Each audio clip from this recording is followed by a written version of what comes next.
Hi, today I want to talk about how do I become more anointed? That's the cry of everyone's heart.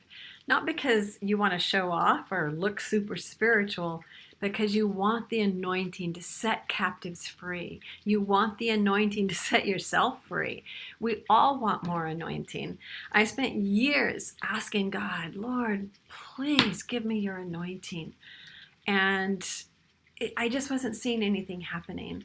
And finally, I felt like I heard God say, Wendy, it's not that hard to be anointed. And I thought, are you kidding me? I've been trying for years and nothing seems to be happening. And he said, no, it's not that hard. Even a handkerchief can do it. And he immediately reminded me of Acts 19 when the aprons and handkerchiefs from the apostles were so anointed just because they were in the presence of the apostles that those handkerchiefs and those aprons were healing the sick and casting out demons without a word being spoken. And I realized, the big difference between a handkerchief and me, or one of the big differences, is our thinking.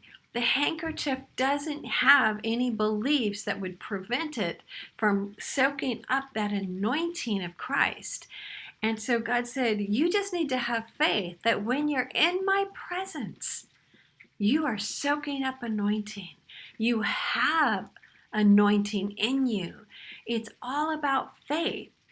If I had a handkerchief in one hand that has been in the presence of someone with an infectious disease for 3 days and they've been coughing and sneezing into it, most of us have never seen a germ, but we would have great faith that that handkerchief could affect our life, that it could actually make us sick. But if I have another handkerchief in this hand, and I tell you, it's been in the prayer chapel for 3 days around anointed prayer and worship. And, a lot of us would think, well, that's still just a handkerchief. But think about it. When Jesus was walking through the crowd and the woman with the issue of blood came and just touched the hem of his garment, Jesus stopped everything and he said, who touched me? And the disciples said, everybody, it's crowded. He was being jostled on all sides, but that didn't actually pull on the anointing. Just touching him doesn't do anything. We have to touch him by faith. She believed that if she would just touch the hem of his garment, that she would be healed. And Jesus said, I felt divine virtue leave me. That's a substance. That's something that he actually knew he carried, that he felt it flow through his clothing to make somebody healed. So once we understand that, for a long time, people didn't think germs were real because they couldn't see them. And what I'm trying to say is that divine virtue, the healing and delivering power of Jesus, has substance to it. And when we go into his presence, we're not just worshiping him. Being in his presence is actually affecting us, enduing us with the germ, may I say, of divine healing, of divine freedom. But by faith, we receive it. When I began to, by faith, believe that I cannot leave his presence unchanged, I come away with an anointing that sets people free.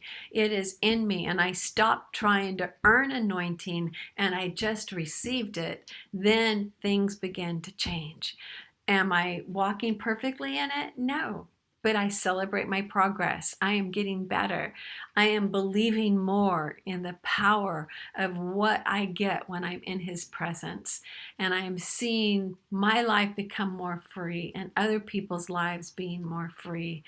When I try too hard to speak an anointed message, I'm doing it through performance and I don't see the results as when I go up before a crowd believing that I am anointed to set captives free, and I will do it accidentally because it's not something I do, it's something I carry.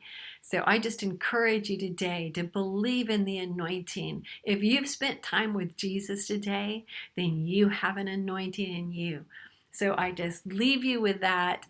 Increase your faith in that. Spend more time in His presence. If you want more freedom, it's found in Him. So have a great week, and I bless you. Bye.